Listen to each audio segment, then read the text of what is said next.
भगवान की मूर्ति चांदखेड़ी की, जो एक ऐसा मंगल स्वरूप, ऐसी मनोज्ञता, जिसके दर्शन मात्र से ये मूर्ति कुछ करती नहीं है, लेकिन इसके दर्शन करने के बाद जो व्यक्ति जो करता है उसमें सब में सफल हो जाता है। कई प्रकार की शक्तियां होंगी। कई लोग तुम्हारे कार्य को करते हैं साथ में, चलो तुमसे नहीं बनता मैं किए देता हूं, तुमसे कार्य नहीं बनता है चलो मैं तुम्हारे साथ चलता हूं।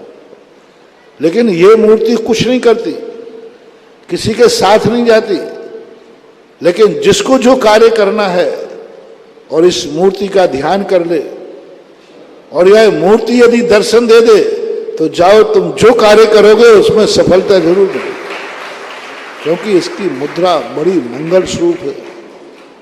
कभी कभी क्या होता है कि व्यक्ति की चेहरा, व्यक्ति की दृष्टि, व्यक्ति का एक ऐसा सौम्य होता है जिसके देखना भी शगुन कहलाता है। इस कार्यक्रम के पुण्यार्चक हैं इंदु जैन, शिखा जैन, वेदांत जैन, मनु जैन, विजय जैन, मोदी नगर निवासी, अमेरिका प्रवासी।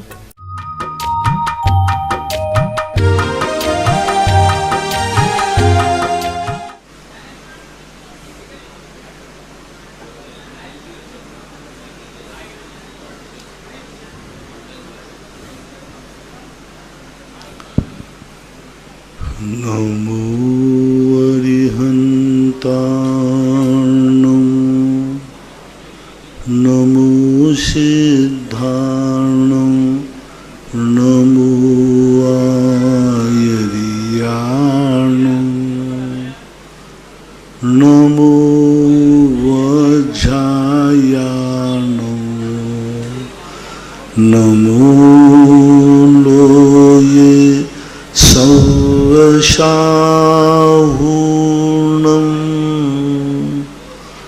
पंच परमेष्टि भगवान की जय। आचार्य श्री गुरुवर कुंद कुंद महाराज की जय। आचार्य श्री गुरुवर विद्यासागर महाराज की जय। परम पूज्य निर्यापक श्रवण मुनि श्री सुधा सागर जी महाराज की जय। परम पूज्य श्री महासागर जी महाराज की जय। पूज्य श्री से जिज्ञासा के लिए निवेदन। विद्या जैन, बड़ा गांव धसान। गुरुवर नमोस्तु। महाराज जी की जिज्ञासा है, प्रथमोपसम सम्यक्त्व और उपसम सम्यक्त्व में क्या अंतर है? नाम से ही अंतर है। प्रथमोपसम सम्यक दर्शन वो कहलाता है जिसमें अनादि मिथ्या दृष्टि अथवा सादी मिथ्या दृष्टि, जिसने पल्युपम के असंख्यात में भाग प्रमाण समय व्यतीत कर दिया है, ऐसा सादी मिथ्या दृष्टि प्रथमोपसम सम्यक दर्शन का अधिकारी होता है, जिसमें दर्शन मोहिनी की 3 और चारित्र मोहिनी की अनंतानुबंधी 4, इन 7 प्रकृतियों का उपशमन करता है, जो 5 लब्धि पूर्वक होता है। इसे अविरत सम्यक दृष्टि कहते हैं, अथवा देश वृत्ति भी सीधा बन सकता है, अथवा महावृत्ति को भी हो सकता है। डायरेक्ट कोई व्यक्ति मिथ्या दृष्टि से सीधा 5वें में, कोई अनादि मिथ्या दृष्टि सीधा 7वें में पहुंच सकता है। तो प्रथमोपसम सम्यक दर्शन के 3 गुण स्थान हैं, चौथा, 5वां, 7वां और 6वां। 4 मान लीजिए, मुख्य रूप से 3 हैं, लेकिन 6ठे गुण स्थान में भी वो आ जाता है, इससे 4 गुण स्थान मानना चाहिए। द्वितीयोपसम सम्यक दर्शन में अनंतानुबंधी की विषय योजना करता है और दर्शन मोहिनी की उपशामना के साथ साथ चारित्र मोहिनी की भी उपशामना करता है। संपूर्ण चारित्र मोहिनी, संपूर्ण दर्शन मोहिनी की उपशामना करता है और अनंतानुबंधी की विषय योजना करता है, उपशामना नहीं करता। इस प्रकार संपूर्ण मोहिनी के 28 का जो परिवार है, पूरे 28 प्रकृतियों का उपशम करके जो श्रेणी में चढ़ता है जो मुनिराज को ही होता है। मुनिराज में भी उनको होता है जो श्रेणी में चढ़ते हैं। द्वितीयोपम सम्यक दर्शन मुख्य रूप से 8वां, 9वां, 10वां और 11वां, ये 4 गुण स्थानों में होता है। पंचम काल में द्वितीयोपम सम्यक दर्शन नहीं है, प्रथमोपम सम्यक दर्शन ही होता है।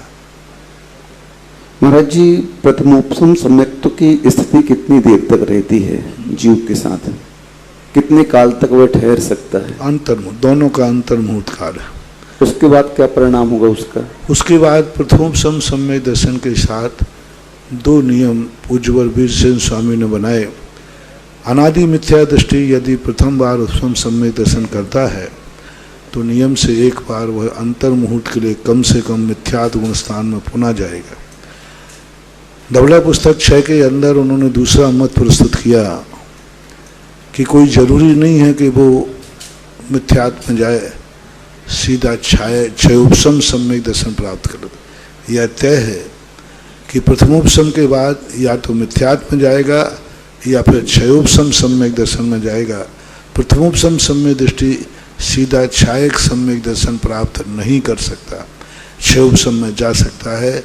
और द्वितीयोपम वाला गिर करके मिथ्यात्व में भी जा सकता है और क्षयोपम सम्यक दर्शन भी रह सकता है और छायक भी हो सकता है। वंदना गजराजैन भिलाई रिसाली गुरुवर नमोस्तु। महाराज जी की जिज्ञासा है, प्रकीर्णक बिल और श्रेणीबद्ध जो बिल हैं ये क्या कहलाते हैं और ये स्वर्गों में होते हैं या नरकों में होते हैं? प्रकीर्णक बिल और श्रेणीबद्ध बिल। प्रकीर्णक बिल और श्रेणीबद्ध दोनों स्थान पर होते हैं। वहाँ भी होते हैं क्योंकि वहाँ भी बिलों की संख्या क्रमवार भी है, फैले हुए भी हैं यथातथ, और ऊपर भी हैं ही विमानों में प्रकीर्णक और श्रेणीबद्ध दोनों होते हैं। पीयूष जी बड़ा गांव धसान गुरुवर नमोस्तु। महाराज जी, इनकी जिज्ञासा है, विभंग अवधि ज्ञान जब होता है तो उसके पहले दर्शन कौन सा होता है? अवधि ज्ञान के पहले अवधि दर्शन होता है। विभंग अवधि, विभंगावधि के पहले भी दर्शन ही होता है क्योंकि बिना दर्शन के तो हो नहीं सकता। इसके संबंध में अनेक आचार्यों के मतभेद इसलिए हैं कि गुणस्थान की जब चर्चा की तो संपूर्ण आचार्य एकमत होकर के अवधि दर्शन चौथे गुणस्थान से मानते हैं और विभंगावधि ज्ञान जो है वह पहले गुणस्थान में होता है। तो ये जो मतभेद चल रहा है इसके संबंध में ना तो किसी आचार्य ने प्रश्न उठाया, न किसी आचार्य ने जवाब दिया। यह रहस्य में ही है आज तक, क्योंकि अभव्य को भी मान लीजिए, किसी को अपन ये मान लें कि विभंगावधि अवधि ज्ञान पूर्वक होता है, मान लिया, लेकिन अभव्य को भी अवधि ज्ञान होता है। अभव्य तो सुअवधि कभी प्राप्त करेगा नहीं, क्योंकि वो स्वर्गों में जाएगा, नरकों में जाएगा तो उसको अवधि ज्ञान तो होगा, डायरेक्ट होगा अवधि ज्ञान, सुअवधि पूर्वक नहीं होगा। तो फिर उसका अवधि दर्शन का गुणस्थान चौथा क्यों नहीं कह रहे हैं आचार्य? और कोई भी आचार्य पूछो, वीरसेन स्वामी इतने प्रश्न उठाते हैं, इतनी शंकाएं उठाई धवला जी के अंदर, लेकिन इस प्रश्न को कोई आचार्य शंका भी नहीं उठा रहे। ये भी नहीं पूछ रहे हैं कि मिथ्यात्व गुणस्थान में अवधि दर्शन क्यों नहीं। सारे आचार्य इस संबंध में प्रश्न उठाने में क्यों झिझक रहे हैं और क्यों इसका समाधान नहीं कर रहे हैं? और शंका स्पष्ट है, एक बालक भी शंका उठा देगा, जिसने जैन सिद्धांत प्रवेशिका पढ़ी होगी वो भी उठा देगा, थोड़ा सा भी जिसने कर्म सिद्धांत पढ़ा होगा प्रश्न वो भी उठा देगा कि मिथ्यात्व गुणस्थान में जब अवधि ज्ञान है, कुअवधि है, तो फिर वहाँ अवधि दर्शन क्यों नहीं? तो ये प्रश्न है, कोई समाधान करने की ताकत किसी में नहीं है। ये प्रश्न महाराज जी की जब प्रतिमा जी स्थापित करते हैं तो उसमें पत्नी और बच्चियों का नाम लिखवा सकते हैं क्या? नहीं लिखना चाहिए। अभी तक तो हमारे यहाँ यही परंपरा चलती आई, महिलाओं के नाम मूर्तियों के ऊपर नहीं लिखे जाते। यही। दीपा जैन इंदौर गुरु नमोस्तु। महाराज जी, निधत्ते और निकाचित कर्मों का बंध कैसे होता है? निधत्त निकाचित कर्मों का बंध द्रव्य क्षेत्र काल मर्यादाओं को लेकर के किस प्रकार, जैसे हमने परिणाम कहा ना कि जैसे कोई भी कार्य है वह कार्य तुम्हारा समय धर्म कार्य करने का है, उस समय कोई अलग कार्य करते हो। जिस समय तुम्हारे परिणाम ऐसे मर जाऊं मिट जाऊं लेकिन मैं उसको मिटा के रहूँगा, निधत्त निकाचित करूँ। मैं बर्बाद हो जाऊं तो हो जाऊं, उसको बर्बाद करके रहूँगा, निधत्त निकाचित करूँ। स्वयं की हानि और पर की हानि, दोनों की हानि होने के बावजूद भी वो हानि पहुँचाने का भाव करता है। इस प्रकार के निधत्त निकाचित, क्योंकि अलग से कोई ऐसा कोई परिणाम के ऊपर आचार्यों ने संकेत नहीं किया कि इस क्वालिटी का परिणाम ही निधत्त निकाचित कर बंद होता है। ये तो मैं अपने अनुमान से बोल रहा हूँ, शायद ऐसा हो सकता है। विनीता जैन, अशोकनगर। गुरुवर नमोस्तु। महाराज जी की जिज्ञासा है, क्या सभी केवली समुद्घात करते हैं क्या? जितने भी केवली होते हैं क्या नहीं, सभी समुद्घात करते हैं? नहीं, समुद्घात करने वाले केवलियों की संख्या बहुत कम होती है, क्योंकि जिनको उनके लिए नियामक है, जिनकी उम्र मात्र 6 महीने शेष रही है और 6 महीने शेष रहने पर जिनको केवल ज्ञान हुआ है, वो नियम से केवली समुद्घात करते हैं सभी जीव। लेकिन जिनकी हीनादिक आयु शेष रही है उनका करना जरूरी नहीं है, कर भी सकते हैं और नहीं भी कर सकते। समुद्घात क्यों करते हैं महाराज जी? समुद्घात करने का मूल कारण होता है आयु कर्म जब कम बच जाती है और शेष कर्मों की स्थिति अधिक होती है, तो शेष कर्मों की स्थिति को आयु कर्म के बराबर करने के लिए समुद्घात किया जाता है। क्योंकि आयु ही शेष नहीं रहेगी तो बस शेष कर्म कैसे होंगे। पूज्यवर शिवकोटि महाराज ने एक उदाहरण दिया है कि कपड़े को आपने भिगो करके रख दिया निचोड़ करके, वो जल्दी नहीं सूखेगा, उसको खोल करके फटकार दीजिए, फटकार देने से उसकी सूखने की स्थिति बन जाती है। तो ये कर्म सिद्धांत की नेचुरल प्रक्रिया है कि जब आत्मा के प्रदेशों का पूरे 3 लोक में फैल जाते हैं तो जो अधिक स्थिति वाले 7 कर्म हैं उन कर्म की स्थिति अपने आप कम होकर, क्योंकि केवली भगवान स्थिति कांडक घात नहीं करते, केवली भगवान अनुभाग कांडक घात नहीं करते, केवली भगवान कोई करण नहीं करते, केवली भगवान के कर्मों का उत्कर्षण अपकर्षण नहीं होता, क्योंकि उनके अंदर एक ही विशुद्धि है। पूज्यवर पूज्यपाद स्वामी ने सर्वार सिद्धि में लिखा कि केवली भगवान होने के बाद एक विशुद्धि अनंत, बस सारे गुण स्थानों में भेद किए कि एक गुण स्थान में असंख्यात विशुद्धि लब्धि स्थान है, लेकिन 13वें गुण स्थान के बाद उनकी विशुद्धि स्थिर हो जाती है। स्थिर हो जाने के कारण से वहाँ कोई करण नहीं होता, उत्कर्षण अपकर्षण नहीं होता। अब वो स्थिति को कैसे करें? नीचे गुण स्थानों में तो वो स्थिति कांडक घात अनुभाग कांडक घात कर लेते, लेकिन 13वें गुण स्थान में ना तो स्थिति कांडक घात है ना अनुभाग कांडक घात है, 14वें गुण स्थान में ना स्थिति कांडक घात है ना अनुभाग कांडक घात है। कुछ समय के बाद चतुर्थ गुण स्थान शुरू होता है, हालांकि उसका काम जो काल है बहुत छोटा है। 5 स्वर ह्यस्व अक्षर उच्चारण करने में जितना काल लगता है उतना काल आ ई उ ई री ली, आ ई उ री और ली, ये 5 ह्रस्व अक्षरों के उच्चारण में बहुत कम काल है, लेकिन उसमें भी असंख्यात समय होते हैं। 14वें गुण स्थान के जो भाग होते हैं उनके अंत में उनको द्वितीय शुक्र ध्यान होता है और तृतीय होता है।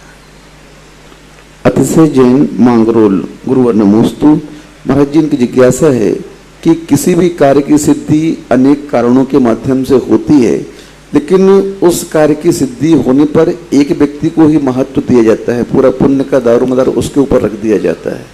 जब कोई घड़ा बनता है तो कुमार का ही नाम लिया जाता है, गधा का नहीं। क्योंकि गधा ने भी आखिर मिट्टी तो लाया था, गैंती और फड़ुआ भी तो लाया था, सब किया था, लेकिन कहा यही जाता है ये घड़ा कुमार का है, ये व्यवहारिकता है। साक्षात कारण को ही मुख्य मान लिया जाता है, परंपरागत कारणों को गौण कर दिया जाता है। राजीव जैन अमरपाटन गुरुवन नमोस्तु। महाराज जी, इनकी जिज्ञासा है कि जब 66 दिन तक भगवान की दिव्य ध्वनि नहीं खिरी तो समोसरण तो लगा हुआ था, फिर उस समय देव जो भी समोसरण में बैठे थे, मनुष्य आदि, मुनि आरिका आदि, तो उस समय वे क्या कर रहे थे?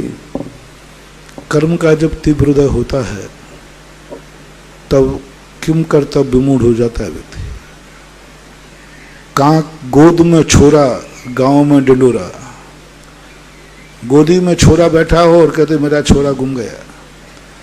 अवधि ज्ञान सबको था, लेकिन लाभांतराय कर्म का तीव्र हृदय पूरी जनता का होने से कोई अवधि ज्ञान नहीं लगा पा रहा। उधर देखो, आज 13 महीने तक, लगभग 13 महीने 8 दिन तक ऋषभदेव निराहार घूमते रहे। बाहुबली को अवधि ज्ञान, भरत को अवधि ज्ञान, सौधर्म को अवधि ज्ञान, ये सब माथा फोड़ रहे हैं, कोई अवधि ज्ञान नहीं लगा रहा। जब किम करता मूड हो जाता है। राजस्थान में एक कहावत है कि जब ऊंट गुम जाता है गडरिया का, तो वो चूने की चुनटिया को खोल के देखता है। उससे देखो, कहो भाई ये क्या देख रहा? बोले ऊंट गुम गया। तो किसमें देखा? बोले इसमें। तो बोले इसमें ऊंट कैसे जाएगा? बोले नहीं जाएगा, खोल के देखने में क्या हर्ज है? क्या हानि है? तो इसको बोलते किम कर्तव्य विमूढ़ हो जाता है। कर्म का बड़ा विचित्र है। सामूहिक कर्मों का उदय आया, कोई नहीं लगा पाया। अंत में जब क्षयोपम बना 66 में दिन, तब सौधर्म ने, ओहो ये तो मैं भूल गया था, अभी इस प्रकार का निमित्त की उपलब्धि नहीं है। फिर आगे गणधर परमिष्टि आदि को लाने की प्रक्रिया हुई। ऐसा तो श्रावक समोसरण में बैठे रहते, भगवान को देखते रहते हैं। अरे भगवान का दर्शन ही इतना अच्छा है। भगवान नहीं बोलते हैं तो देखते रहो। अरे उन भगवान की तो छोड़ो, हमारे पंचम काल के आचार्य श्री को ही लोग देखते रहते हैं, जो बोले या नहीं बोले। हमारे आचार्य श्री बोलते ही नहीं, फिर भी लोग बोलते। हमारे आचार्य श्री के प्रवचन 90% लोगों को समझ में नहीं आते। उनसे पूछो क्या जवाब? बोले हमें तो महाराज जी बोलते हुए अच्छे लग रहे हैं, बस हम उनको, आचार्य श्री को लोग आंखों से सुनते हैं, कानों से नहीं। किससे सुनते हैं? आंखों से। आंखों से सुनते हैं, बस देखना है उनको, देखते रहते हैं। तो भगवान की तो महिमा बड़ी विचित्र है। पलक भी नहीं झपकते। दृष्टवा भवंत मनिमेश विलोकनीयम नान्यत्र तो समुपयात। हे भगवान, आपकी कैसी महिमा है कि आपको लोग देखते हैं तो पलक भी नहीं टिमकार मारते, पलक भी नहीं झपकते, अपलक देखने। दृष्टवा भवंत मनिमेश विलोकनीयम। आप ऐसी मुद्रा आपकी है कि अनिमेष देखने योग्य है। तो भगवान का वैभव तो बहुत विचित्र ही है। वहाँ की महिमा ही ऐसी होती है कि समोषण जाने के बाद भूख, प्यास, मल मूत्र आदि किसी की बाधा नहीं होती।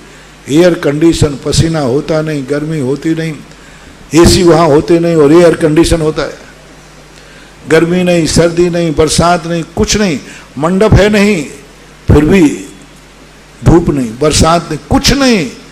और 24 घंटे चाहे निघात हो, गर्मी हो, सर्दी हो, बरसात हो, समोषण को कोई प्रभाव, कोई भूख प्यास नहीं, मलमूत्र की बाधा नहीं। दिन भर बैठे रहे वहाँ, कभी व्यक्ति को मलमूत्र जाने का भाव नहीं होता। कोई रोग नहीं, खांसी नहीं, खकार नहीं, कुछ भी नहीं होता वहाँ। ऐसा वैभव वहाँ है। वहाँ और वहाँ का वैभव इतना है कि व्यक्ति एक जगह चला जाए ना नाटक देखने, तो नाटक में अटक जाए। तो वैभव है वो वैभव। महाराज जी, क्या ये बात सत्य है, अंधन को आंख देत कोढ़िन को काया? समोसरण में जाने के बाद में क्या विकलांगों को ये सब प्राप्त हो जाते हैं? बराबर। अंधा नेत्रहीन नेत्रवान हो जाता है, विकलांग अंगों का सहित हो जाता है। ये समोषण की महिमा है। इंजीनियर पंकज जैन पाटनी 12 गुरुवर नमोस्तु। महाराज जी, इनकी जिज्ञासा है कि जो हम लोग पूजन करते हैं, ये कहीं पर आया है आगम में कि खड़े होके ही करना चाहिए या बैठ के ही करना चाहिए? यह विधि ठाड़ो हो ये के तो पंडितों ने लिख दिया पढ़ो जो पाठ। अब लिखा है तो है। अब खड़े होके बाद पूजा ही पंडितों ने लिखी है महाराज, तुम क्या करोगे? और पूजा ही करना ही इन पंडितों को है, तुम्हें क्या आपत्ति हो रही है? पंडितों ने लिखी है, पंडित ने श्रावक, श्रावक ने लिखी है और श्रावक को ही करना है। आचार्यों की तो पूजा ही नहीं मिली, किसी भी आचार्य की पूजा नहीं मिली। एक नेमी चंद आचार्य महाराज की 8 गाथाओं की एक पूजा मिली है प्राकृत में, बस एक पूजा मिली। संस्कृत में कुछ बाद के आचार्य, बाद के भट्टारक आदियों की प्रकीर्णक मिलती है। मुश्किल से 400-500 साल पुरानी पूजाओं का ही संग्रह है। और नेमीचंद महाराज को ले लो तो 1000 साल है। लेकिन पूजा के 8 द्रव्यों का वर्णन पुराना है। पूज्वर कुंदकुंद स्वामी ने देवताओं के द्वारा अष्टदिव्येण न्यानेन दिव्येण गंधेन दिव्येण पुष्पेण दिव्येण दीपेण दिव्येण अक्षेण दिव्येण धूपेण दिव्येण वासेण आदि का उल्लेख किया उन्होंने। तो पूजा तो अष्टद्रव्य से हुई, लेकिन पूजा नहीं लिखी, क्योंकि पूजा क्या है? ये जिनवाणी नहीं है, ये तो भक्तवाणी है। आप लोग लिखते हो जिनवाणी, जिनवाणी है ही नहीं, वो भक्तवाणी है। जिनको पूजा लिखा, अपनी अपनी पूजा करो, अपनी अपनी पूजा। जैसे कोर्ट में वकील लगाने की जरूरत नहीं है। आपका केस आप खुद लड़िए, लेकिन आपसे लड़ते बनता नहीं, आपको धारा आती नहीं, तो आप अपनी तरफ से वकील खड़ा कर देते हैं। इसी प्रकार दूसरों की बनाई हुई पूजाएं तो हम इसलिए करते हैं कि आप लोगों को बनाना आता नहीं, बोलना आता नहीं, इसलिए दूसरों की बनी बनाई ले लेते। कायदा से पूजा क्यों नहीं लिखी आचार्यों ने? कि भक्त को स्वयं अपनी भावनाएं व्यक्त करना चाहिए। टूटी फूटी सही, कैसी सही, स्वयं अपनी भावनाएं व्यक्त करो। लेकिन अब भावना व्यक्त करने की हिम्मत ही नहीं है। तो जैसे तुम वकील कर लेते हो, ऐसे ही आप लोग पूजाएं ध्यानत्राय आदि की लेकर, उनकी पूजा लेकर के आप करते हो, तो आपकी ही कहलाएगी पूजा। तो इसलिए पूजाएं गृहस्थों की हैं, गृहस्थों के द्वारा ही लिखी जाना चाहिए, और गृहस्थ ने ही लिखी है। दूसरी बात है, जहाँ पर मुनि महाराज की भगवान की स्तुति करने की बात आई, तो कृति कर्म में धवला पुस्तक 13 के अंदर स्तुति खड़े होकर करने को कही गई। हम लोगों का प्रसंग है हालांकि वहाँ, कि भगवान को जाकर नमस्कार करने के बाद फिर खड़े होकर स्तुति करें, और पुनः बैठकर नमस्कार करें, पुनः खड़े होकर के वंदना हो, पहले वंदना फिर स्तुति करें। तो उस समय वो प्रसंग वहाँ पर खड़े होकर होने का आया है। श्रावकों के संबंध में हमें अलग से बैठने का भी नहीं आया, ऐसा भी नहीं आया कि बैठ के पूजा करना चाहिए। सीधी बात है, एक बहुत अच्छी विशुद्धि भाव आया, उच्च जो शरीर से भी खड़ा है और भावों से भी खड़ा है, उसे सामायिक के कायस्वर के उसमें का कायस्वर के अंदर में उन्होंने भेद बनाए। नीच नीच भावों से भी बैठा है और शरीर से भी बैठा है, कायस्वर के उसमें दिया है। और उच्च नीच, शरीर से तो खड़ा हुआ है और भावों से बैठा हुआ है। नीच उच्च, शरीर से बैठा है और भावों से उठा हुआ है। एक उच्च जो शरीर से भी खड़ा हुआ है, यानी खड़े होकर के कायस्वर कर रहा है, और भावों से भी विशुद्ध भाव है, इसे उच्च की कोटि में लिया। तो इन 2-3 भावों के परिनिर्देश से ये लगता है उच्च का, यानी भावों से भी ऊंचा और शरीर से भी वह खड़ा हुआ है, तो वह प्रशंसनीय कहा गया। इन सब बातों के पारिशेष न्याय से यही सिद्ध होता है, खड़े होकर पूजा करना ही श्रेष्ठ है, लेकिन बैठकर पूजा करने की मनाही नहीं है। व्यवस्थाओं को देख करके, अब व्यवस्थाएं जैसी होती हैं वैसी व्यवस्थाओं को देखकर करना चाहिए। कोई बात नहीं, बैठ के भी पूजा कर, शक्ति को मत छुपाओ। यदि शक्ति नहीं है तो बैठ करके भी पूजा करो, कोई बात नहीं। नीलिमा जैन शहडोल, गुरुवर नमोस्तु। महाराज जी की जिज्ञासा है कि अपने नगर के मंदिर में मुनि सुब्रतनाथ भगवान की, सुपार्श्वनाथ भगवान की हरित और नील वर्ण की प्रतिमा बैठाना चाहते हैं। तो महाराज जी, हरित और नील वर्ण की जो प्रतिमा बैठाएं तो कम से कम कितनी बड़ी होनी चाहिए? वो आपकी श्रद्धा के ऊपर है। 3000 फीट तक की बैठा सकते। क्या थी ना जो तुमने कहा, एक तंदुल प्रमाण मूर्ति का उल्लेख मिलता है। भक्ति में, श्रद्धा में, भावना में, बैठाना नहीं है। एक तंदुल प्रमाण पूज्यवर पद्मनंदी महाराज ने एक तंदुल प्रमाण प्रतिमा का मंदिर कितना, बेर के पत्ते के बराबर। लेकिन जब प्रतिष्ठा पाठों में जो गणना आई है अंगुल प्रमाण, लेकिन अंगुल प्रमाण मूर्ति के संबंध में बात नहीं कही।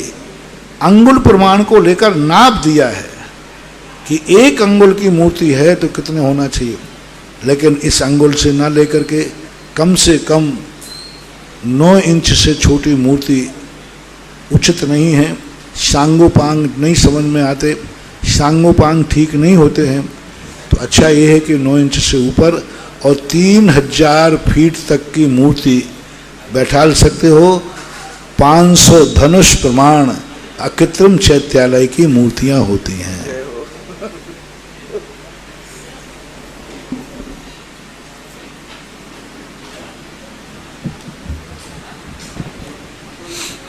परम पूज्य नृयापक श्रवण मुनि से होने वाले जिज्ञासा समाधान में देश विदेश में अपने घरों पर टीवी के समक्ष विराजित जिज्ञासा भेजने वाले, सुनने वाले, देखने वाले उन सभी भक्तगणों को उसे गुरुवर के चरणों में त्रिवार नमोस्तु नमोस्तु नमोस्तु।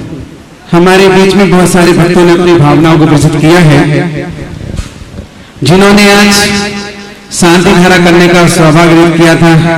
1 कलश 21 श्रीफल में श्रीमान रविंद्र कुमार अनिता सिद्धार्थ जैन भोपाल पधारे और हमारे क्षेत्र कमेटी को सम्मानित करना चाहती है। असीमकालीन भक्तांबर में आज जिन्हें नवदा भक्ति पूर्वक के सौभाग्य मिला था आहार कराने का, उन्होंने असीमकालीन भक्तांबर में नाम लिखा है महेंद्र रशिया, शीमा रशिया, शांतनु, सैफाली, प्रियांशु, आशीष जैन, सौम्या जैन, शशांक जैन इंदौर, साक्षी जैन इंदौर, हिमांक काबराज रशिया जैन परिवार पाली ललितपुर सदस्यता अर्जित की है। इस क्षेत्र कमेटी के संरक्षक सदस्य के रूप में सदस्यता को अर्जित किया है श्रीमती हीरामणि देवी, विजयकांता, अमित, आंचल, सुमित, ज्योति, मेघा, वैदिक, आयुष, महक, भक्त पाटनीसा परिवार जंगीपुर निवासी कोलकाता प्रवासी। एक भक्ति कलश जिन्हें विराजमान करने का सौभाग्य मिला है वही रसिया परिवार, जिन्हें नवदा भक्ति पूर्वक बड़गान करने का सौभाग्य मिला था। मनोज जैन, नीलम जैन, जूली, हिरल, राकेश, रसिया, विनीता, अग्निश, श्रेया जैन, अवरल, सपरिवार पाली भोपाल, इन्हें एक भक्ति कलश विराजमान करने का स्वागत किया। पधारे और एक भक्ति कलश की स्थापना भी करेंगे। प्रथम जिज्ञासा के लिए मैं आवाज दे रहा हूँ श्रीमान अंकित जैन विदिशा, और इसके बाद तैयार रहे ब्रह्मचारिणी बहन सोनल दीदी। माइक दे दो।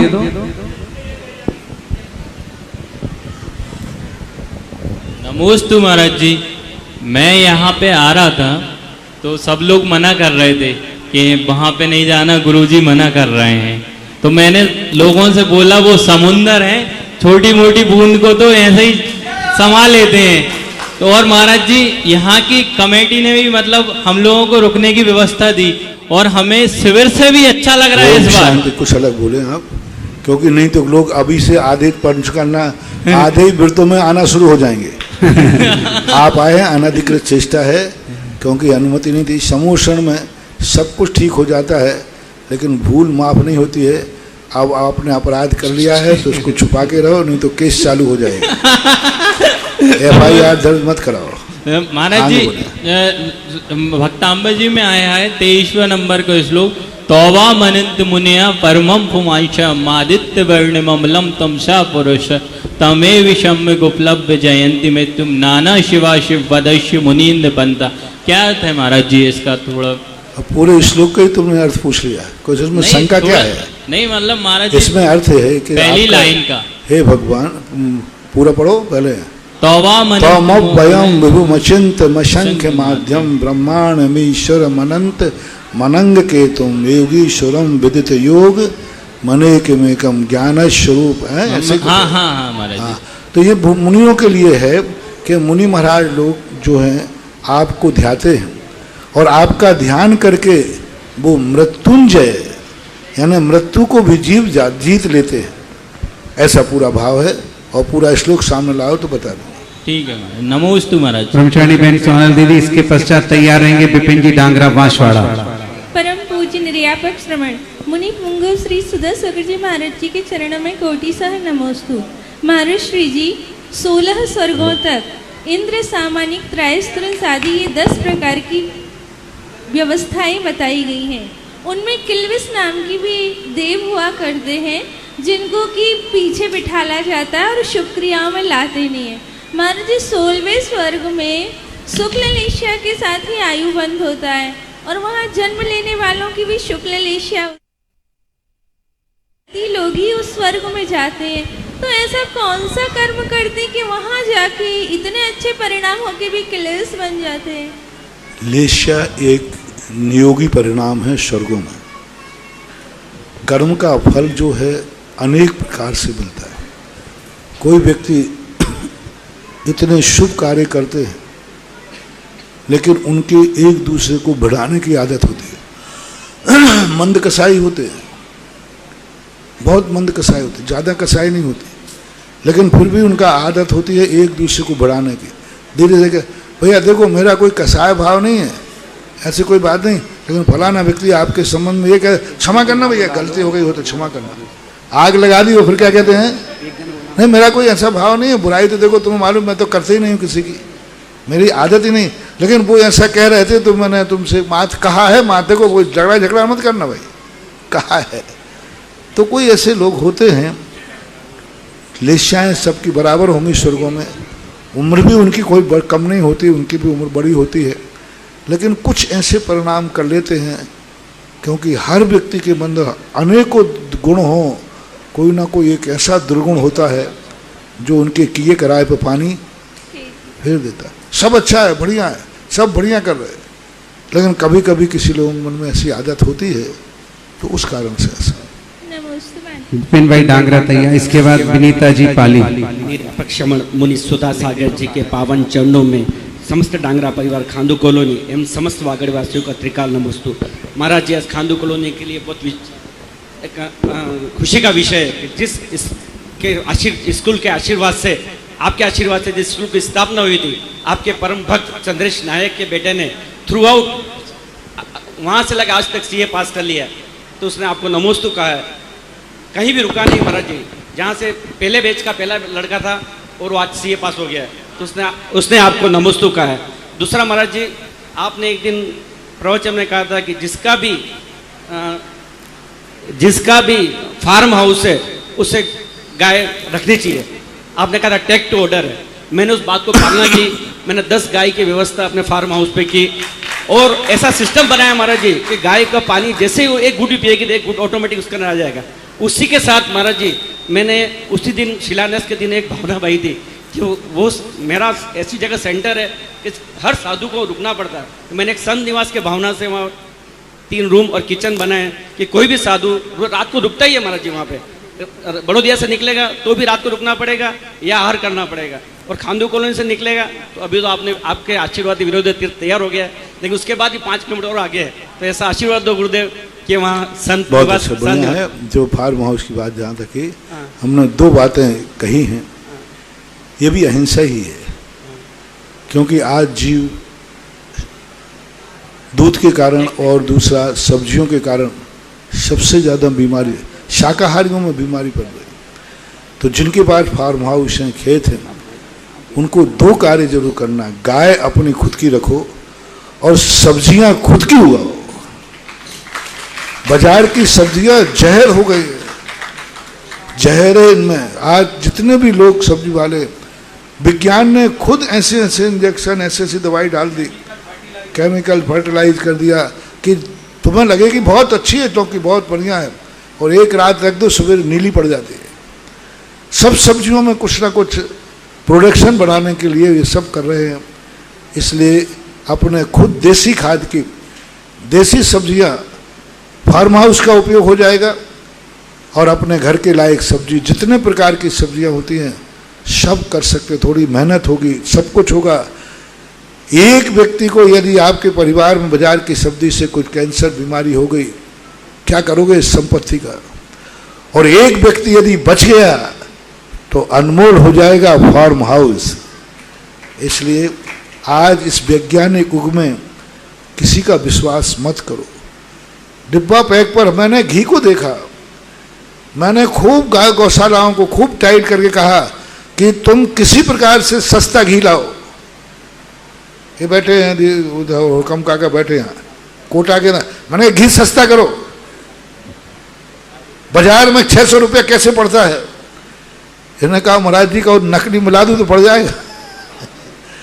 असली 1200-1300 का घी पड़ रहा है, तो ये 600 रुपये में कहां से बेच रहे बताओ? ये 400-600 यानी 600 रुपये का क्या दान कर रहे?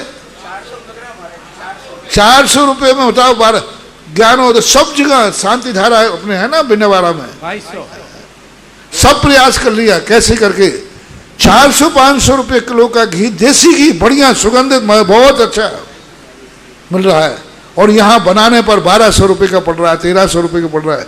आखिर ये 700-800 रुपये का घोटाला कहाँ हो रहा है? ये गौशाला वाले, ये शांति धारा वाले, ज्ञानोदय वाले, ये तो घोटाला नहीं कर रहे हैं। नहीं, घोटाला कर नहीं सकते। सामने बनवा के दिखवाया कि नहीं तुम लोग करो, ये सब मिक्सिंग आ रही है। 1200 की चीज 400 में बिक रहा है, क्या है? जहर है, जहर। इससे तो अच्छा बिना घी का खा लो रे, बिना घी का खा लीजिए, मूंगफली के तेल के साथ खा लीजिए। 400-600 रुपया का घी जैनी लोग खाना बंद करो। हम सबको कहते हैं, जैन सबको कह रहे हैं, इनके ऊपर जांच होना चाहिए, इनके ऊपर गवर्नमेंट की जांच होना चाहिए स्वयं। आखिर कैसे पड़ रहा है ये बताए? कहीं ना कहीं कोई ना कोई घोटाला हो रहा है, कोई ना कोई। तो जैनियों से तो मैं खास तौर से टेक टू ऑर्डर, ये 400-500 रुपये का घी खाना बंद करो। ये जहर है, जहर। चाहे भली थोड़ा कम खाना, थोड़ा कम चुपड़ना, कम तलना, और नहीं मिले तो मत खाना, लेकिन अपनी गौशालाओं का घी का उपयोग करो। अपनी खुद की गाय रखो और उसका घी बनाइए। दूध देख लीजिए, पूरे भारत में कृषि मंत्री से मैंने पूछा, 16,000 करोड़ कितना दूध होता है? 16,000 करोड़ लीटर, या कौन सा 16 करोड़, और 64,000 करोड़ कितना दूध खपत होता है? 48,000 करोड़ का कहां से घोटाला हो रहा है? सब केमिकल, सब जहर है। इसलिए प्रश्न आया है, तो मैं कम से कम कहता हूं कि एक गाय अपने घर में रखो, कैसे भी करके रखो। एक गाय में स्थान नहीं हो तो 4-5 लोग मिलकर के एक बाड़ा ले लो, और वहाँ 4-5 लोग अपनी अपनी गाय रखो, लेकिन अपनी खुद की गाय रखो, खुद की सब्जियां उगाओ। पुनः लौट आओ उस युग में, ऋषि बनो या कृषि करो। शांति सागर महाराज ने एक नारा दिया था, ऋषि बनो या, ये ऋषभ देव का नारा था, ऋषि बनो या कृषि करो। या तो तुम सारे जैनी ऋषि बन जाओ, और या फिर कृषि करो, तुम भी शुद्ध खाओ, और साधु आ जाए तो उसे ही अपने फार्म हाउस की सब्जी खिलाओ। गुरुदेव, मेरा एक शंका है कि सभी तीर्थंकरों को वैराग्य के लिए निमित्त की आवश्यकता होती है क्या? नहीं, कोई जरूर नहीं है।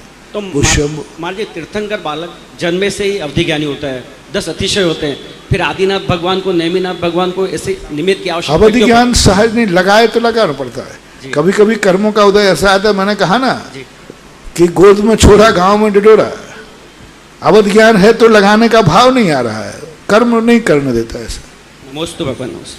विनीता जी पालिस के पूर्व बता दूं, आज सुबह महाराज श्री आपके आशीर्वाद से शांति धारा कराई, क्योंकि सीए की जब परीक्षा देने गए थे, जब उस भक्त ने शांति धारा कराई, आज रिजल्ट आना था, तो पुनः शांति धारा आपके मुखारविंद से कराई, और उसका परिणाम ये निकला कि सिद्धार्थ जैन सीए में सफलता हासिल कर ली।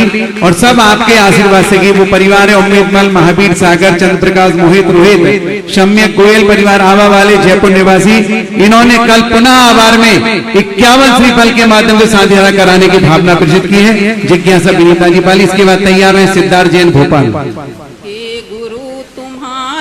द्वारे पर हम दरस बेकारी आए। जिज्ञासा, जिज्ञासा। हे गुरुवर, हमारी जिज्ञासा ये है कि त्याग की इतनी महिमा है कि हमने एक रस का त्याग किया था, और हम लोगों के लिए ये स्वप्न था जो आज साकार हुआ है, तो कृपया त्याग की महिमा बताएं। नमोस्तु गुरुदेव, नमोस्तु।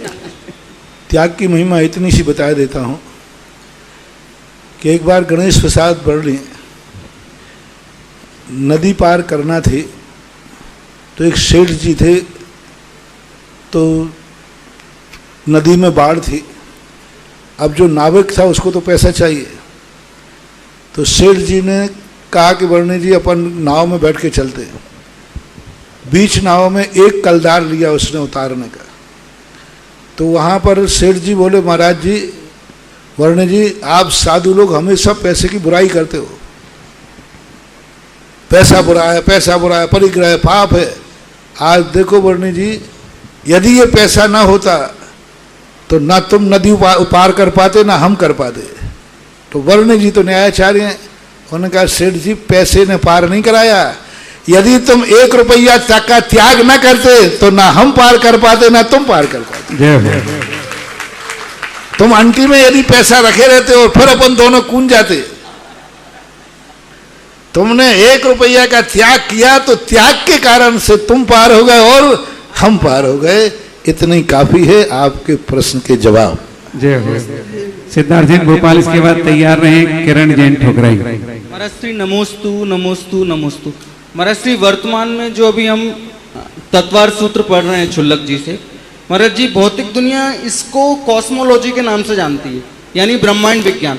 तो महाराज जी अभी हाल ही में एक वैज्ञानिक है कॉस्मोलॉजी के, क्रिस्टोफर की चैपल, इन्होंने महाराज जी दावा किया है कि जो पूर्व में अरस्तु नाम के एक साइंटिस्ट हुए, उन्होंने कॉस्मोलॉजी के बारे में दुनिया को बताया। तो इनका ये दावा है कि जो तत्वार सूत्र में जो बातें बताई हैं, ये सारी बातें अरस्तु का जो विज्ञान है या अरस्तु ने जो बताया है कॉस्मोलॉजी के बारे में, उनसे कई गुना अच्छी हैं और सिद्धांतिक हैं। और वो इस पे महाराज जी मुहिम चला रहे हैं कि अरस्तु जो भी इतिहास या जो पढ़ते हैं जितनी यूनिवर्सिटी में, कि अरस्तु के इतिहास की जगह तत्वार सूत्र का इतिहास आना चाहिए कॉस्मोलॉजी के अंदर। और महाराज जी उसने अपने इसी लेख को आगे बढ़ाते हुए उसने ये लिखा है कि भारतीय जैन समाज पहले बहुत ताकतवर थी। उसने एक बात बताई है चैपल ने कि 14वीं शताब्दी में जो लिंगायत समुदाय था वो पहले जैन था, और लिंगायत समुदाय के साथ कुछ ऐसा हुआ कि पूरा लिंगायत समुदाय एक और समुदाय के साथ मिलकर, उसका नाम नहीं मिल रहा, वो 2 समुदाय आज वर्तमान में जैन धर्म को छोड़ चुका है। तो महाराज जी मेरा प्रश्न यही है कि ये सब इतिहास है, इतिहास की तह में जितने जाओ उतने छिलके निकलते जाते हैं। इतिहास कहाँ कब किस रूप में मुड़ जाए कुछ नहीं कह सकते। इतिहास को इतिहास मान के ही छोड़ना चाहिए। उसके संबंध में किसी प्रकार का डिस्कशन करना गड़े मुर्दों को निकालना है, गड़ी हुई लकड़ियों को उखाड़ना है। इसलिए इतिहास को इतिहास के रूप में ही जान करके उस पर डिस्कशन करना आज के समय में विषमवाद का विषय है। आज के समय में वह इतिहास को हम दावा करें तो विषमवाद का विषय है। इसलिए इन सब चीज़ों के संबंध में कोई डिस्कशन करने से कोई मतलब नहीं निकलता। और ये बात अपने आस्था और श्रद्धा का विषय है, डिस्कशन का नहीं। रही बात अरस्तु की, तो अरस्तु तो बहुत बात का है। हमारा तत्वासूत्र बहुत पुराना है, क्योंकि अरस्तु के सामने भी तत्वासूत्र था, उन्होंने पढ़ा होगा। और कुछ बातें ऐसी होती हैं जो किसी से न पढ़ें तो भी वो सत्य रूप हैं, तो वो तो मानना ही पड़ता है। लेकिन हमेशा उद्घाटन करने वाले का नाम लिखा जाता है। उस उद्घाटन में चित्र किसने बनाया उसका नाम गौण किया जाता है। हमेशा ध्यान रखना, चित्र बनाता है कोई तो उस आर्टिस्ट का नाम शायद कहीं हो तो कोई बात नहीं, लेकिन एक पर्दा हटाने वाले का पाठिया लगता है। तो ये परंपराएं हैं, उनको उन्होंने उद्घाटित किया, जनता तक पहुंचाया, इसलिए उनके नाम से प्रसिद्धि हो गई। हमें उससे संबंध में कोई गिले शिकवा नहीं है। आग कहीं भी जले, आग नहीं लगना चाहिए, दीप जलना चाहिए। जी महाराज जी, उस लेखक ने यही दावा करा है कि अरस्तु ने ये चुराया हुआ डाटा यूज करा था उस टाइम। अब इस संबंध में मैं कोई टिप्पणी करना उचित नहीं समझता हूँ, क्योंकि ना हम सुनी हुई बात कह रहे हैं, हमें किसी ने सुनाया है और उसको किसी ने सुनाया है। सत्य क्या है इसको इतिहास में ही रहने दो। किरण ठोकरा इसके बाद तैयार हैं राजेंद्र जी हरसौरा कोटा। मेरे गुरुदेव के चरणों में मेरा और टकराई पाठशाला के बच्चों की तरफ से बारंबार नमोस्तु नमोस्तु नमोस्तु। महाराज जी, मेरा यह प्रश्न है कि आयु बंद कब होता है और हमें कैसे पता चलता है कि हमें आयु बंद हो गया? आयु बंद का अपन को ज्ञान नहीं होता। सामान्यतः कोई विशेष कारणों में ऐसा होता है कि आयु बंद हो जाने पर उसके नियम आदि लेने के भाव नहीं होते, दुर्गति का बंद होने पर। ये सामान्य विषय हैं, हमें ज्ञान का विषय नहीं होता। आयु बंद के समय जीवन में 8 बार आते हैं और उनका कई बार मैं बता चुका हूँ कि आयु बंद अपनी आयु के 3 भाग करने पर 2 भाग निकल जाने के बाद प्रथम एक आयु बंद का समय पड़ता है। इसी प्रकार और 7 बार जानना चाहिए। राजेंद्र जी हरसौरा इसके बाद तैयार। बच्चों की तरफ से है कि मतलब इनको पढ़ा रही थी तो उसमें आया कि आचार्य श्री के द्वारा रचित मुख माटी है, तो बच्चों ने पूछा कि मुख माटी का अर्थ क्या है, इनको उदाहरण के तौर पर। हाँ, मूक माटी शब्द का मूक है। मूक अपनी माटी का अर्थ है मूक रह करके भी न जाने वह कितने संदेशा दे रही है। अवाक विसर्गम वपसा अनुरूपयंती इति आचार्य वर देवा। पूज्यपाद स्वामी ने लिखा कि महान आत्माएं मूक मुद्रा में भी सम्यक दर्शन का निमित्त बन जाती हैं। वपुषा निरूपयंती अवाक विसर्गम मोक्ष मार्ग, बिना बोले ही मोक्ष मार्ग का निरूपण करते। तो माटी की यदि पूरी कहानी पढ़ी जाए तो बिना बोले ही बहुत कुछ संदेशा देती है जीवन के संबंध में, ऐसा मानना चाहिए। राजेंद्र जी हरसौरा इसके बाद मयंक जैन चूड़ी वाले ललितपुर तैयार रहेंगे। पूज्य गुरुवर के चरणों में सुबह एक शेर सुना रहे थे हुक्म काका, मंजिलें उन्हीं को हासिल होती हैं जिनके सपनों में दम होता है। पंखों से नहीं उड़ता है, हौसलों से उड़ान भरता है जहाज। पंखों से नहीं उड़ता है, हौसलों से उड़ान भरता है। तो इसी प्रकार से स्थितियां बनती हैं कि मूक माटी जो है उसका हौसला देखो, उसका स्वप्न देखो, मुझे मंगल कलश बनना है। मंजिलें उन्हीं को मिलती हैं जिसके स्वप्नों में ताकत है। पद दलित माटी, माटी का नाम है पद दलित। पद दलित माटी ने कितना बड़ा स्वप्न किया, पद दलित माटी ने कितना बड़ा स्वप्न किया, और उस स्वप्न में कितनी बड़ी ताकत है कि मैं एक दिन जो तुम मुझे पैरों से रौंद रहे हो, एक दिन मैं तुम्हारे सिर पर बैठूंगा। माटी कहे कुमार से तू क्या रौंद है मोए, एक दिन ऐसा आएगा मैं रौंदूंगी तो। उसकी बुलंदी देखो, पैरों से एक दिन मैं कलश बनूंगी और कलश बन करके तुम माथे पर रखोगे, सिर पर धारण कर दोगे। इमारतें मंजिल उन्हीं को मिलती हैं जिनके हौसले बुलंद होते, जिनके स्वप्नों में दम होता है। माटी का स्वप्न देखो क्या है, उनको मिलते हो। तो इस प्रकार अभी हमारे यहाँ चांदखेड़ी में यही चल रहा है। सब कह रहे होगा क्या, होगा क्या, मंजिल उन्हीं को मिलेगी जिनके सपनों में दम। राजेंद्र जी इसके बाद मयंक जैन तैयार हैं ललितपुर। पूज्य गुरुवर के चरणों में मेरा और मेरे परिवार का बारंबार नमोस्तु नमोस्तु नमोस्तु। गुरुवर, आज का जो सोच धर्म है उसमें लोभ के त्याग के बारे में बताया है, और आज आपने प्रवचन में पूरा ये अशुचि पे उसका वो किया है। तो अशुचि और लोभ का किस तरह से जो है कनेक्शन है, ये अशुचि जो है लोभ कसाई, मैंने कहा ना, लोभ कसाई एक ऐसा है किसी को काटते नहीं है, गंदा करती है। राग किसी को तोड़ता नहीं है, उसको गंदा करता है। तो राग जितना है वह गंदगी के अर्थ में प्रयोग किया था। शौच का अर्थ पवित्रता होता है, और लोभ के रूप त्याग भी जो इसलिए तो किया जाता है पर वस्तु का, जिससे मेरा मन गंदा ना हो, मेरा वचन गंदा ना हो, गंदगी को हटाने के लिए ही किया जाता है। इसलिए प्रसंग में कभी कभी लोभ कसाय में कह देते हैं, लोभ में कह देते हैं भाई लोभ पाप का बाप बखाना, ऐसे कथाएं। तो अब जो तुमने सुना है वही सुनोगे तो फिर प्रश्न कब करोगे? तो कुछ नया सुनाया है, कुछ नया सोचो। आज बहुत बड़ी बात, 9 कर्म को नगर के बाहर से झाड़ू लगाई है, और कहाँ तक लगा पाए? घर तक लगा पाए, अभी अंदर कमरे में नहीं लगी है। हाँ, एक मजेदार प्रसंग था, चिंतन था। नमोस्तु महाराज। इसके बाद तैयार है कैलेंडर जैन अजमेर। हे गुरुवर, मेरे और मेरे परिवार की ओर से आपके चरणों में बारंबार नमोस्तु नमोस्तु नमोस्तु। हे भगवान, अधिकांशतः सुनने में आता है कि आपका जितना सामर्थ्य है आप उतना ही दान दें, परंतु आपका सानिध्य पाकर गुरुवर कई सामर्थ्य से कई गुना अधिक दान देने के भाव बन जाते हैं, परंतु ऐसे में मन में एक डर और विकल्प आ जाता है कि ये दान राशि दे पाएंगे या नहीं। इस डर को भगाने के लिए कोई एक मंत्र आप हमें दे दें भगवान। पहली बार समर्थ तो था, लेकिन वो समर्थ छुपा हुआ था। गुरु समर्थ नहीं देते हैं, समर्थ को उजागर कर देते हैं। समर्थ तो सबके बाहर है, समर्थ से बाहर तो कभी हो ही नहीं सकता। समर्थ है तभी गुरु कहते हैं, तो समर्थ छुपा हुआ रहता है। रही बात उसको पूरा करने के लिए, तो पूरा करने के लिए अपनी थोड़ी बहुत स्थिति देख लेना चाहिए। जम सकई तम की रही, जम चढ़ सकई च सद्धन। शक्ति को छुपाना नहीं, शक्ति से अधिक करना नहीं। हमेशा ध्यान रखना, जितनी श्रद्धा है शक्ति उतना करो, बाकी के लिए भावना करो कि वो दिन कब आए जब मैं ये तक कर सकूं। तो भावनाओं से भी दान दिया जाता है, ऐसी बात नहीं है।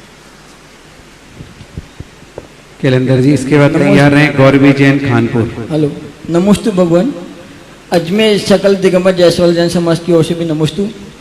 हे भगवान, मेरा प्रश्न ये है कि जब भी हमारे घर में कोई या किसी घर में कोई खुशी आती है तो किन्नर लोग आ जाते हैं और वो कुछ डिमांड करते हैं। उनको दो तो मिथ्यात्व का दोष लगता है, नहीं दो तो वो बददुआ देते हैं। तो इससे कैसे बचा जाए?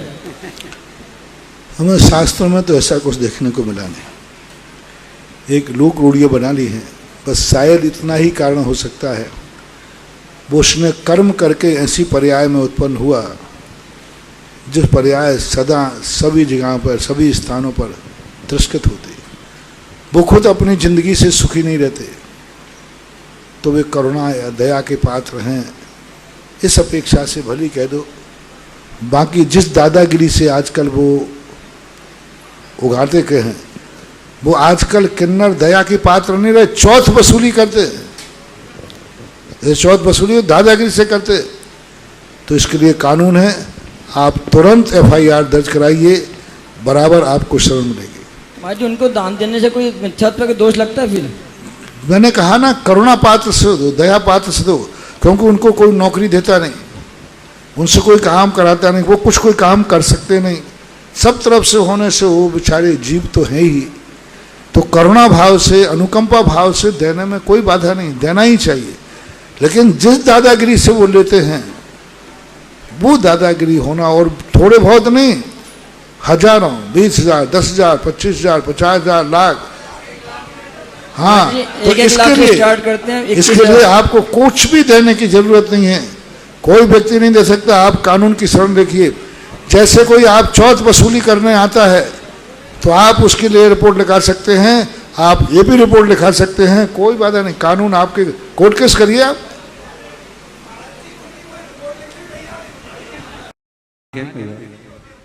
आप ऊपर जाइए, आप जनहित याचिका दायर कीजिए। नहीं, आप जाइए, यदि आप पीछे पड़ जाएंगे तो कोई बड़ी बात नहीं है। जनहित याचिका दायर कीजिए, जहां कोर्ट थाना नहीं सुनता वहां कोर्ट सुनेगा। लेकिन आप दया के पात्र से, लेकिन जिस ढंग से वसूली कर रहे हैं ये वसूली ठीक नहीं है, ये दया के पात्र नहीं है। गौरवी, चलो और डरना नहीं चाहिए। पुरुष होकर हिजड़ों से डरते हो। चलो नाथूलाल जी। नमोस्तु महाराज, नमोस्तु महाराज। मेरे गुरुवर, मेरे भगवान, आपके चरणों में बारंबार नमोस्तु।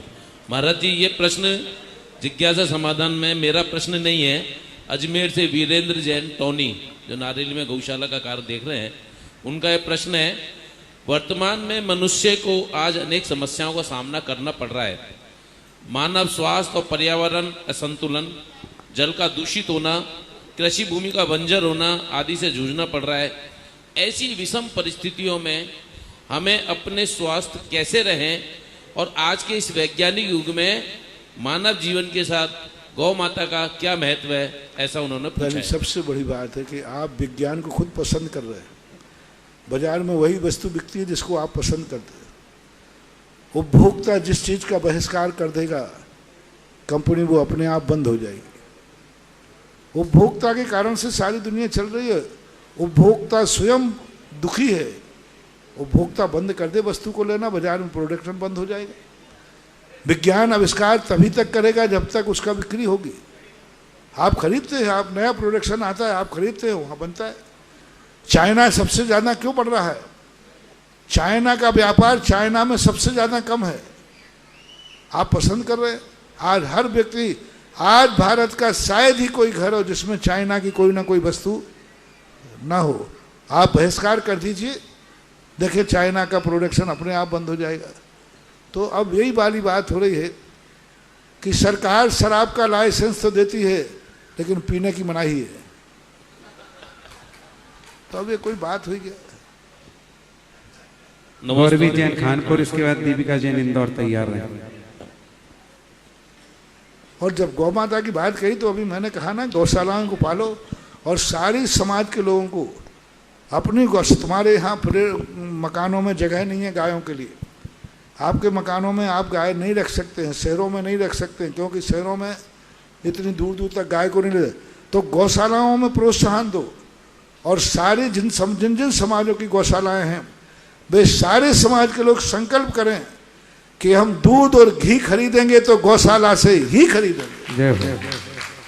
आज अजमेर के सामने 800 गौवंश, 1000 गौवंश है और आज एक एक दिन के अंदर 500, 800 किलो दूध हो रहा है। 800 किलो दूध हो रहा है और घी हो रहा है। और इतनी बड़ी जैन समाज होकर के बाजार का दूध ले रहे हैं, गौशाला का नहीं ले रहे। बाजार का घी ले रहे हैं, गौशाला के मैं कहूँगी महंगा पड़ रहा है। यानी तुम खुद नकली खाना पसंद करते हो, कोई करे क्या? कहाँ तक हम साधु बोलेंगे?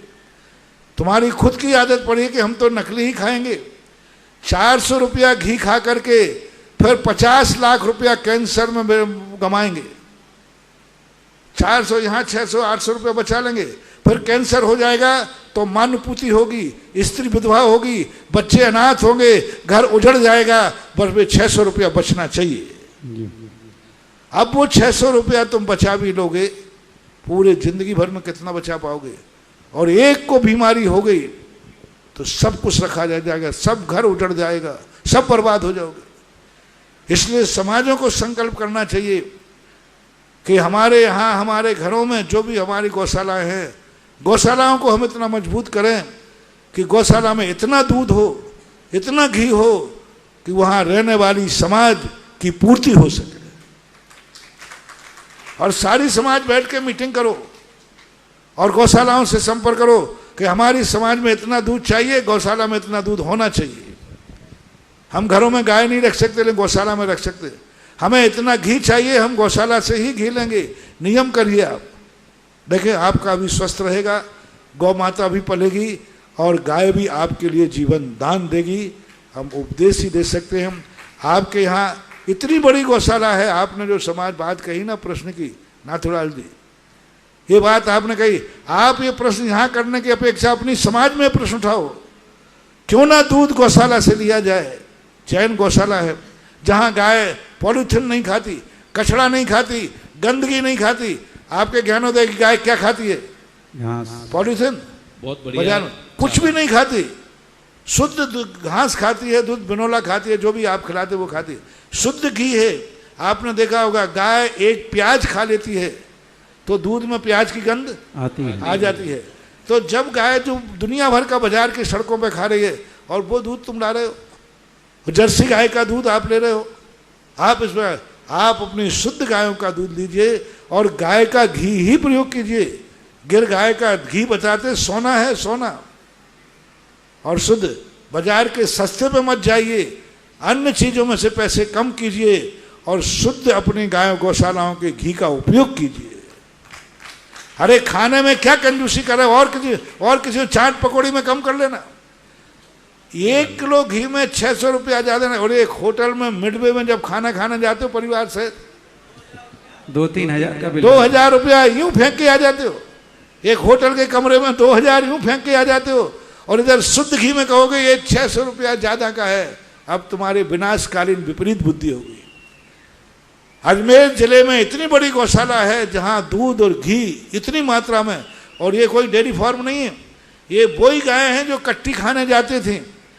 मैंने सामने गौशाला में एक गाय की बात थी, एक गाय सड़क पे से हम खुद उठवा करके गाय गौशाला तक भेजने गए, इसलिए गए कि ये गाय रास्ते में मरेगी।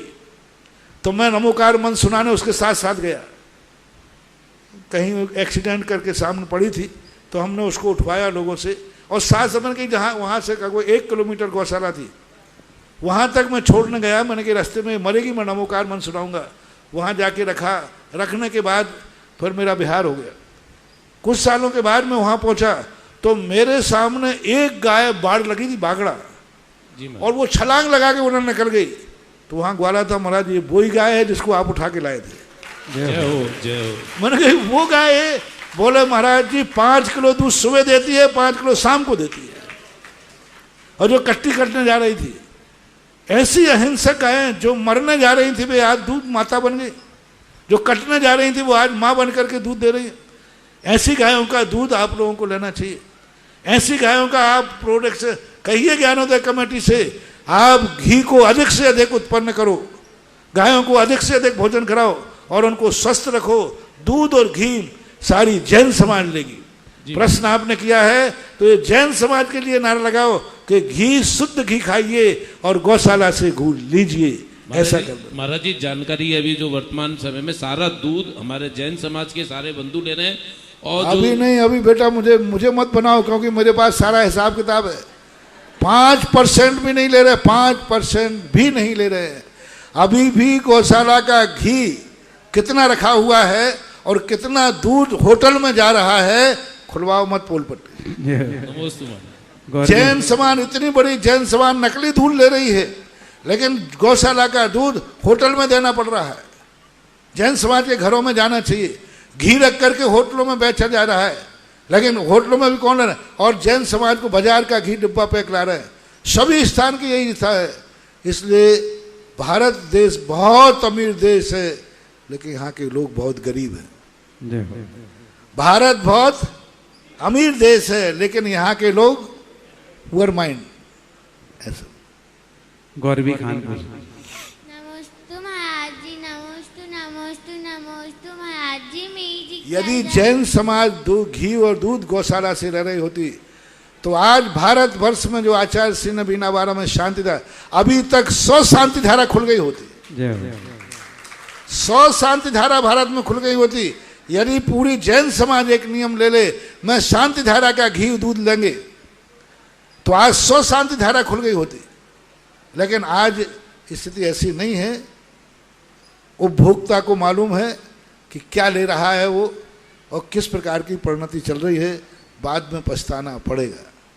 गौरवी जैन। नमोस्तु महाराज जी, नमोस्तु नमोस्तु नमोस्तु महाराज जी। मेरी जिज्ञासा ये है कि हमें ज़्यादातर उपवास और व्रत क्यों करने चाहिए?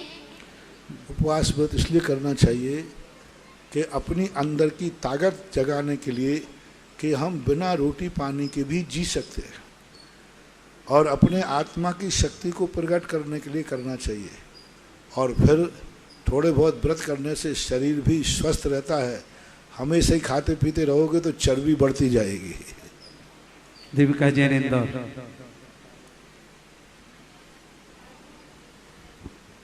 मेरे आराध्य गुरुवर के चरणों में मेरा और मेरे परिवार की तरफ से बारंबार नमोस्तु नमोस्तु नमोस्तु।